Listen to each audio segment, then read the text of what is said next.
Nanindigan si dating OWA Administrator Arnel Ignacio na walang hokus-pokus sa 1.4 billion pesos na land deal ng ahensya. Wala rin daw siyang kinita sa proyekto. Nasa frontline ng balitang yan si Rainiel Pawid. To the OFWs I have been serving, hindi ko kayo pinagtaksilan. Ginawa ko lang ito para sa inyong pagmamahal at wala po akong kinita dito. Nangingilid ang luha nang humarap sa media si dating OWA Administrator Arnel Ignacio.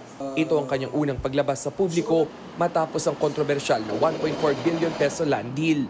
Una nang sinabi ni Migrant Workers Secretary Hans Kakdak at ng palasyo na hindi dumaan sa Board of Trustees ang land purchase. Iimbestigahan daw nila ang issue. Pero depensa ni Ignacio, ito po ay dinala namin sa board.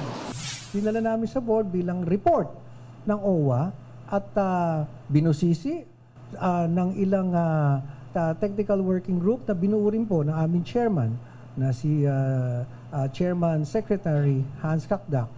Walang nakitang iniliban na hakbang. Gate pa ni Ignacio, wala siyang ibang hiling kundi ang mabuo ang OFW Halfway House Project. Kung natuloy raw ang proyekto, OFW ang panalo rito. Isa itong condo-type establishment para sa mga OFW na itatayong malapit sa NAIA Terminal 1. Hindi ko po ito itinago sa ito pong ganitong kagandang transaksyon. Bakit namin itatago ito? Itong transaksyon na to, itong proyektong ito, gusto mong ibigay sa OFWs. Paglilinaw pa ni Ignacio, sa government bank dumaan ang bayad ng lupa at nakapangalan nito sa Republika ng Pilipinas. Dahil sa umano'y maanumalyang land deal na sibak rin sa pwesto si OWA Deputy Administrator Emma Sinclair. Kasama raw ni Ignacio si Sinclair na dinoktor ang ilang dokumento para mapababa ang buwis ng lupa.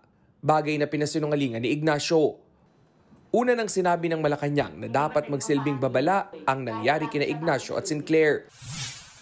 Pareho po silang tinanggal, hindi po sila pinag-resign. You will all be fired kapag hindi nyo tinupad ang inyong mga obligasyon sa bayan. Nagbabalita mula sa frontline, Rainiel Pawid, News 5. Mga kapatid, may Los Baños po. Huwag magpahuli sa mga balita at impormasyong dapat ninyong malaman. Para sa mas malawak na balitaan at diskusyon, mag-follow at mag-subscribe sa social media pages ng News 5.